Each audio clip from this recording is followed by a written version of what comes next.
ህይወት ትርጉም የምታገኘው በራሳችን መኖር ስንችል ብቻ አይደለም፣ በዙሪያችን ላሉት ወገኖቻችን መኖር ስንጀምር እንጂ። ታላቅነት የሚለካው ካለን የሀብት ክምችት ሳይሆን ከሌላቸው ጎን ለመቆም በሚዘረጋው እጅ ነው።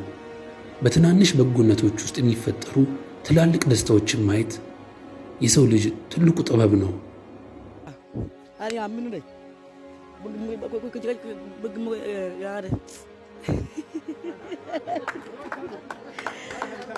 ከዚህ በፊት ጎረቤት ለጎረቤት ነው የምታድረው፣ ቤት የላትም።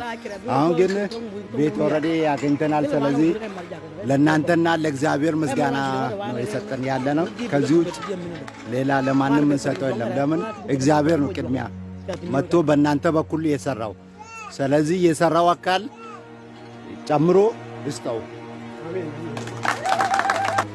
የከተማው መስተዳደር የመረጣቸው 3 የአቅመ ደካማ ቤቶች በ3 የተለያዩ አካባቢዎች የሚገኙ በከተማው ውስጥ በተሰጠን መሰረት በደንብ ተደራጅተን እንግዲህ እነዚህን የመሰሉ ቤቶችን ገንብተን ዛሬ የምናስረክብ ይሆናል ማለት ነው። 3 ቤቶች ናቸው። ወካይ ሆኖ ለዚህኛው የምናስረክብ ቢሆንም በአጠቃላይ ከ6 ሚሊዮን ብር በላይ የፈጀ 3 የአቅመ ደካማ ቤቶችን ሰርተን የምናስረክብ ይሆናል ማለት ነው።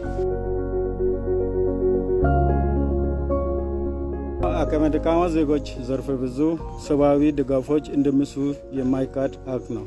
በመሆኑ ኢትዮ ኢንጂነሪንግ ግሩፕ ይህንን ከግንዛቤ ውስጥ በማስገባት በክልላችን በርዕሰ ከተማ በሆነችው ጋምቤላ ከተማ ውስጥ በክረምት የበጎ ፍቃድ አገልግሎት መርሃ ግብር ለአቅመ ደካሞች መጠለያ የሚሆን ደረጃ የጠበቁ ቤቶች ከፍተኛ ገንዘብ በማውጣት በማስገንባት ነው በዛሬው ዕለት ለማስመረቅ በማብቃቱ ለድርጅቱ ላበረከተው ከፍተኛ አስተዋጽኦ ክብርና ምስጋና ይገባዋል።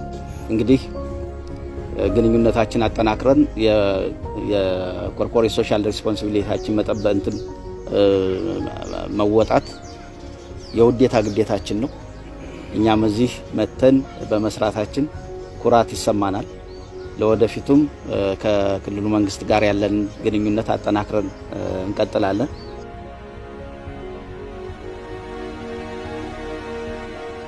ጥቂት መስራት በአንድ ወገን ልብ ውስጥ ግን ትልቅ ደስታን ይፈጥራል። ዛሬ በጋምቤላ ቀበሌዎች የታየው ይኸው እውነት ነው። ማህበራዊ ኃላፊነትን በተግባር መወጣት ለነገዋ ኢትዮጵያ የተሻለ መንገድን ይቀይሳል። እኛም በቅንነትና በበጎነት እጃችንን መዘርጋታችንን እንቀጥል። ምክንያቱም እያንዳንዱ ሰው ክቡር ነው። ለሁሉም የተሻለ ህይወት ይገባዋል። ኢትዮ ኢንጂነሪንግ ግሩፕ በየጊዜም በስልክ እና በአካል በመገኘት ስራ ቦታዎች ርክክብ ካደረጉበት ጊዜ ጀምሮ ላክ ያለ ክትትል ሲያደርጉ የነበሩ ተቋም ነው።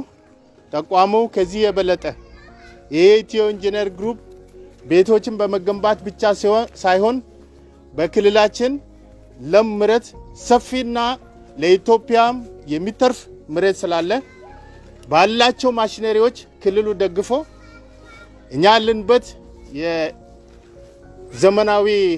ዘመናዊ የእርሻ ዘይቤ ለማብቃት በምናደርገው ጥረት ክፍተቶች ስላሉ ከፍተኛ አስተዋጽኦ ስለሚያደርጉ በተለይ በእርሻ መሳሪያዎች ግብዓቶችን በማሟላት ከክልሉ መንግስት ጋር ጎን እንዲቆምና ቀጣይ ስራዎችን እንዲያሳልጡ በዚህ አጋጣሚ ኢትዮ ኢንጂነር ግሩፕ ይህን እድል ተጠቅሞ ክልላችን እንዲበለጽግ የራሱ አስተዋጽኦ እንዲያደርግ ጥሪ አስተላልፋለሁ። አመሰግናለሁ።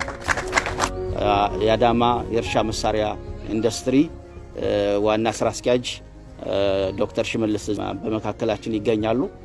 ይህን ሙሉ ኃላፊነት ወስደው በብቃት ስለተወጡ በእናንተ ስም እንዳመሰግናቸውና እንድታመሰግኑ ጠይቃለሁ። በተመሳሳይም በአጭር ጊዜ ውስጥ በመካከሉ የነበሩ አንዳንድ ችግሮች አስተጓጉለውት ስለነበር ነገር ግን ከጀመሩ በኋላ ሌላ ኮንትራክተር ሰጥተን ቀምተን ነው በራሳችን በውስጥ አቅም የሰራ ነውና ይህን በመስራት ረገድ በፍጥነት አከናውነው በጥራት አከናውነው ለዛሬ ምርቃት ስላበቁልን የሜታል ፋብሪኬሽን ኢንዱስትሪ ዋና ስራ አስኪያጅ የሆኑትን አቶ ወጊ ወርቁን ዋና ስራ አስኪያጅ ናቸው እንድታመሰግኑልኝ በእናንተ ስም ጠይቃለሁ። በተረፈ ለወደፊቱም አብረን ተቀራርበን ለመስራት ከተለያዩ የክልሉ ቢሮዎች ጋር በቅርበት ለመስራት ዝግጁ መሆናችንን እያረጋገጥኩላችሁ ልማታችን በጋራ እናረጋግጣለን። አመሰግናለሁ።